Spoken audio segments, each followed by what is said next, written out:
Okay, I'm Afron, and I'm blind. Or I was diagnosed with retinitis pigmentosa in 2011. Somebody asked what was it like being blind, where you're from. And so I thought I would share my story right before I go to school. I need to leave in about 20 minutes. Let's see if I can finish this before that.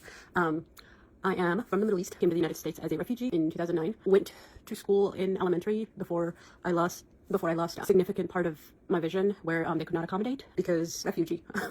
They did not have the resources to accommodate, so I dropped out of school, I believe at the age of 8. Sitting so close to the chalkboard and not seeing the chalk on the board was enough to say that we can't do anything beyond that. There's no such thing as disability services in a refugee school, so I dropped out, stayed home, and then I didn't go to school until I came to the States in 2009, and I started at 6th grade. It is very important that I point out that just because I didn't get disability services, accommodations, whatnot, it doesn't mean that it doesn't exist in Yemen. It's just that one has to have more money to do it. And we lived in a refugee camp, and this meant that we did not have enough money for me to get those services. My mom worked, to put food on the table for us, and that meant that some things took a back seat. I do not blame her. A lot of families did the same thing that my mom did. I'm grateful that she prioritized us staying alive over education because, that's just what you have to do. Anyway, when I was in the refugee camp, because being blind was something that the kids noticed in me, so they did not really want to play. I watched TV a lot more. When I was younger than 8, I played with kids my age, but then at the age of 8, when my vision started to decline even more, bloody toes became more normal.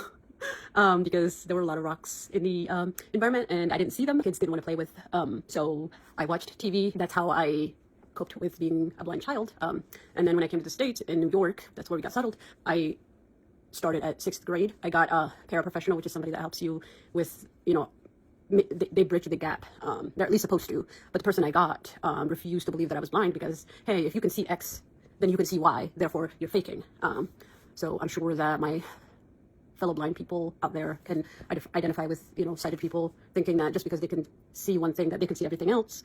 So the paraprofessional that I got believed that I was faking and told her colleagues that I was faking, and so the whole entire school thought that I was faking. I didn't get any services, any accommodations. I did get one magnifier, but that was it. So I didn't learn how to speak English. I didn't learn how to write English because the paraprofessional that I got did what she could to not get in trouble. Like, she wrote down everything for me.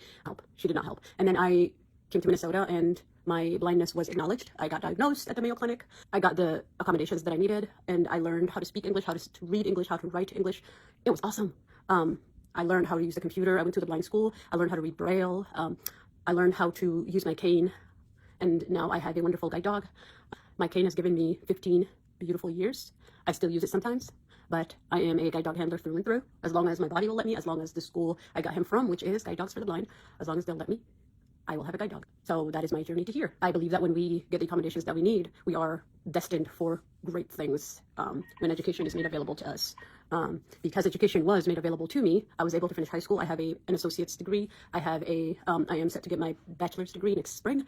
And then I go back to school to start grad school. I will get a master's degree in social work, and I would like to be a clinical social worker. I credit all of that to having things accessible to me. I will not sit here and say that it was all easy. I had an economics professor and disability department who asked me why I, a blind person, was taking an economics class. Why don't I drop the class? So there was a lot of fighting against the system I had to do that every single person with a disability, whether they are in school or not, has to do, unfortunately. But once things are done the way they should be, once we are recognized as fellow human beings who deserve to be here, deserve a space in society, we thrive. Thank you for coming to this story time. Now, if you'll excuse me, I'm gonna go get ready to go to school. If you have any questions, feel free to put it below. I'll try my very best to answer it. Ramadan Mubarak and happy almost Eid!